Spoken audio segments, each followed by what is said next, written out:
In life, when one door closed, there will be many other doors that will be open. Always trust in Allah, and that's the road to Jannah.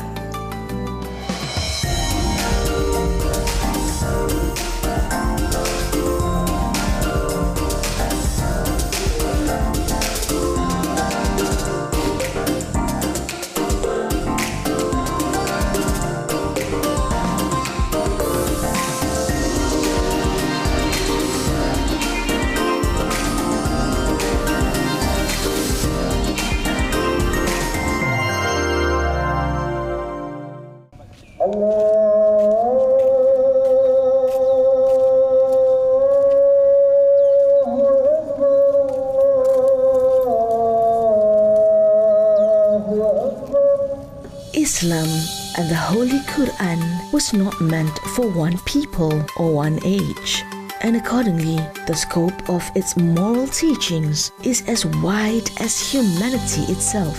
It offers guidance to all men in all conditions of life, to the ignorant savage as well as the wise philosopher, to the man of business as well as the recluse, to the rich as well as the poor. The awareness of the importance of protecting the rights of women and children is now not only the responsibility of men, but it is also advocated by women themselves. And this week's figure is one of those responsible for implementing it through legal practices.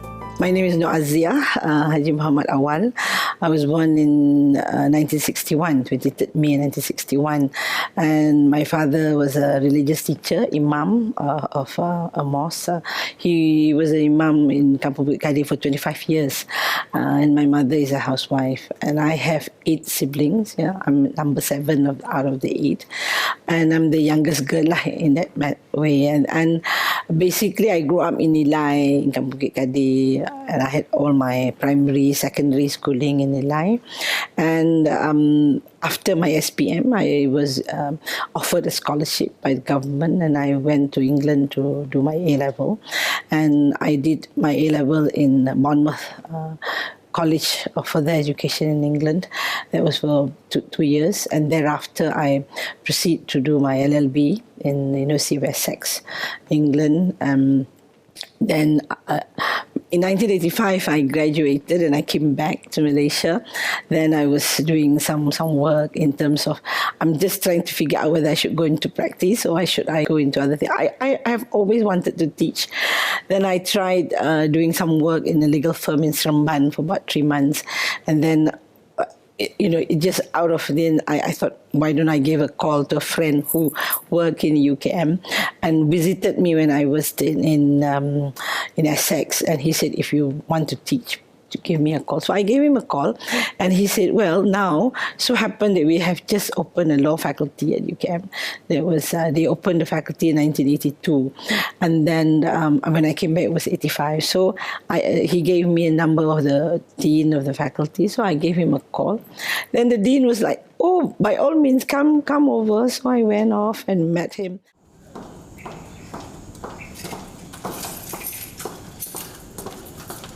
I got married in 1988, and then I have my first daughter in 1989. Then at the end of 1989, I went back to England to do my PhD at University College London. So it's like that. And 1983, I came back. When I came back, I was pregnant with my second son. I went on maternity leave. And immediately I came back from maternity leave, I was appointed Deputy Dean of the Law School, and thereon it was like I never stopped. I was with the faculty for 36 years until I retired in 2021. And when I retired, somehow or other I was appointed director of Institute Islam Hadari in 2018, and then 2016 to 2019, I was appointed Malaysian representative to ASEAN Commission for Promotion and Protection of Women and Children, and so I just took the opportunity to enhance my work in women and children, and then as soon as I finished my term, I was appointed Children Commissioner at Suhakam in 2019 until 2022. And then in 2022, June, I was reappointed as a Commissioner at Suhakam until 2025. Here I go. Good morning. Hi. The legal knowledge that he possesses is utilized to the fullest, not only in educating the new generation during lectures and speeches, but also in benefiting the community, especially in promoting awareness of the rights of women, children, and Islamic families through various activities. I'm Abdul Halim Siddiq. I'm the husband to Nur Azia, Jimama Awal. Not running out of words, we tend to discuss everything. So from bedroom to boardroom, boardroom to bedroom. So all the time we discuss things, and it helps a lot in our career because things she's not familiar with, she will refer to me. Things which I'm not familiar with, I will refer to her because she's into these women and child and law, female and women and law. I'm into criminal justice and criminology. So it relates because when she talks about abuse of women, abuse of children, it relates to crime and criminology, criminal justice. So I will advise her accordingly.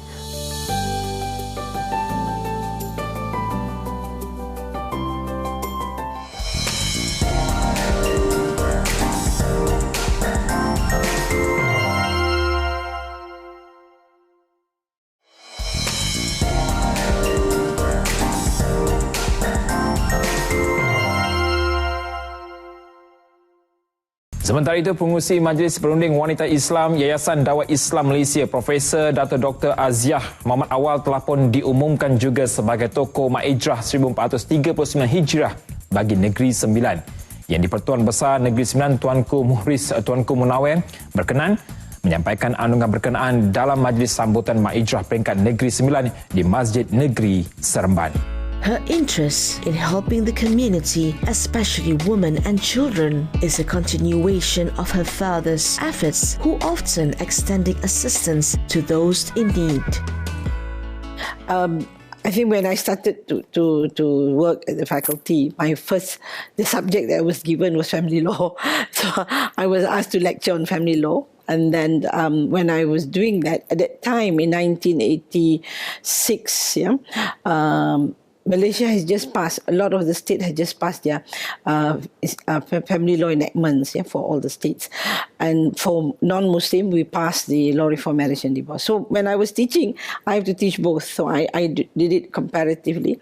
And that actually, started my interest in terms of women's rights, looking at how women should apply. If they have problem in a marriage, how they can apply for divorce and all that. Well, I think in a way, basically why I contribute to the societies, what I read, what I look at. But I was brought up by my father. My father is an imam. And my house is like a mini court, if you want to call it, because somebody who quarrel with their husband will come to my house. Somebody who have not enough food to eat. That, I think, has inspired me. And to him, it's like, my father always say that if you help someone today, there will be a lot of people that will help you in the future. So it never, maybe it doesn't come back to you, it will come back to your children, to your grandchildren. So always remember that whatever you give out, it will come back to you in many, many ways. So that is something that has inspired me to go on helping people. All the efforts she poured into upholding the rights of women and children were not done alone, and received full support from family members and friends around her. They describe her as someone who is generous, with knowledge, willing to share what she knows, and often actively participates in community activities organized at various levels. My name is Rosli bin Rajikan, and I'm currently the Pro Vice Chancellor for Strategy and Corporate Development in University Kebangsaan Malaysia. From my experience, Prof. Dato' Azia is a truly remarkable lady, and she is considered one of the Iron Lady in UKM. She's very committed and dedicated in her area of expertise, that is family law, focusing on mainly women and child rights. So, and she's sort of become a mentor for quite a number of lecturers, young lecturers, and also students. And she's one who always not just giving instructions or just giving suggestion, but she's one who will go down to the field and join activities on site with either her colleagues or her students. So it's something that is truly an interesting experience for me, working together with Dato' Azia. What she advocates for is not rhetorical or merely to establish a reputation. Instead, it stems from a sincere desire to see women and children in this country educated and equipped with sufficient knowledge of their rights and freedoms to ensure that they live in a safe and happy environment as every human deserves. She doesn't drive. She has a license, but she doesn't drive. So I will drive her everywhere. And I used to drive, and then I wait in the car, or I just go somewhere and wait for her. Then I'll pick her up, and then we go for lunch or some meals.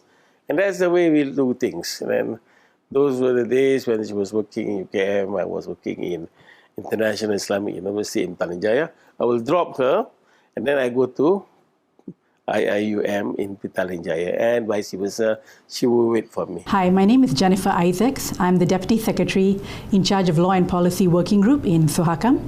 I've been here from 2021, and I've had the privilege of working with Prof. Azia since then till now. So it's about 3 years working with her. Her commitment, I don't think anyone can question.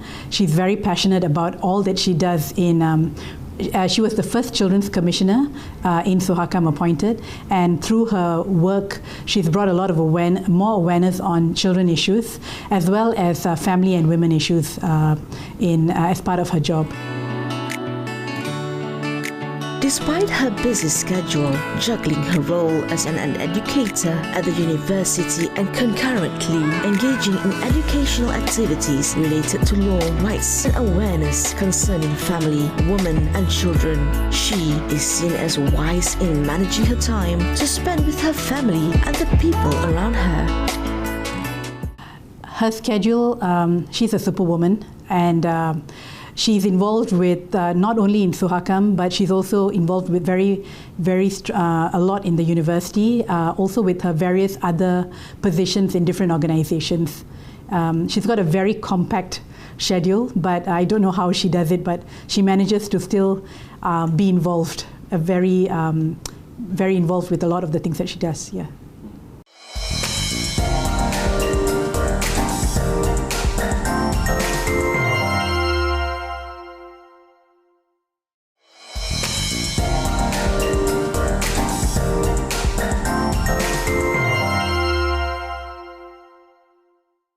Alhamdulillah, we are here to discuss the various papers, and my topic today, because I know there's 3 of us and we have a limited time, I'm going to discuss about Islamic family laws in Malaysia and overview and current issues.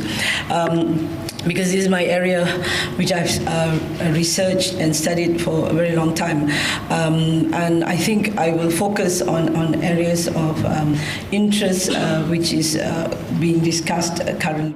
viewed as a successful individual in her career, holding a significant position in the field of education, actively involved in NGO movements and dedicated to educating and advocating for the rights of the community, especially women and children. Never make her forget about her roles as a child, wife, mother, and a friend to people around her. This is the uniqueness of this person who always prioritizes others over herself. Alah, diorang besok lah. Diorang kan dia sihat kan. Belajar pandai. Dia belajar luar negeri mungkin dia tak pernah berpisah dengan mak ayah. Tak pernah pisah. Pergi sekolah, ayah hantar balik jemput. Dia nak pergi luar negeri mungkin tu dia tanya kakak abang dia, macam mana tu dia. Eloklah tu rezeki kata abang payah nak dapat tu kan. Lama dia pergilah. Tapi dia tiap gaya poso dia balik. Tak pernah dia tak balik. Kalau dia pergi sekolah, nilai tu ayah dia hantar. Dia nak masuk kereta, dia cakap, pergi mak, pergi ya, ni ayah hantar dia ni. Itulah mulut dia. Memang biasalah dia manju. Memang tu lah, kalau dia ni jampung, dia pergi Sabah, Sarawak, ke luar negeri ke. Dia doakanlah dia selamat pergi, selamat balik. Itu je lah. Tak ada lah lain kita. Doa ibu kan. Tapi ibu tu sedih.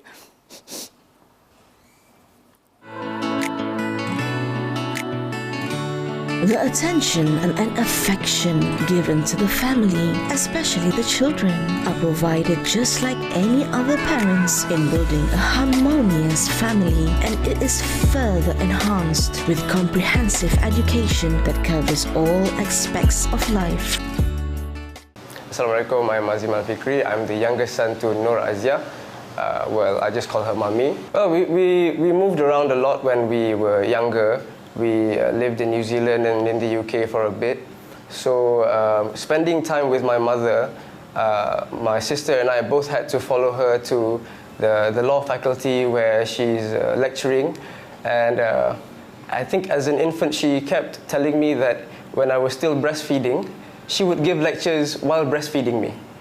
Yes, that's quite an amazing situation to be able to have a career and raise children at the same time. So in terms of quality time, we spent a lot of quality time with her while she was doing some jobs outstation. You know, that's our quality time. Busyness is not an excuse for us to neglect something, especially our family, while achieving what we dream of, including a successful career and a bright future. This woman has proven that time is not a barrier, but finding a balance between interests and responsibilities is the key to a true success without leaving anyone behind. In a very successful man, there's a woman. In a very successful woman, there's also a man. But I think my husband has been very supportive, because if he's not, I wouldn't be allowed to live. I mean, I wouldn't be able to live with my parents, and then I wouldn't be able to move on in my life. In fact, when I wanted to, it kind of like timely. My husband said, "Why don't you fill in the forms and apply for your associate professor?" And I said, "No, I don't think I'm qualified yet." And so he went on and get the forms. He said, "Look," he talks to my secretary, and I said, "Why don't you fill in this form? You must apply." Even for my professorship, he was the one who pushed me. He said, "It's time to apply. I mean, you are just working and working, but people move on in their life. You can't be staying." So to me, it is very important. And whenever I want to give lectures, he drove up to Kelantan, Terengganu. So we take the kids. I mean, that is the best part of it. I never leave my children by themselves. So whenever we need to go and give a ceramah all over the country, my husband will drive me, will take the kids. Sometimes I take my parents with me. And as we go along, I think those are the blessings that we have. So I think he has contributed a lot to my career. Without his understanding, I wouldn't be able to be where I am today. To all woman out there, if you're being abused, if you are hurt, if your feeling has been injured in many ways, please don't give up. Please make a police report, come and see someone who knows how to help you. Don't keep it to yourself. You have a right to live a happy life.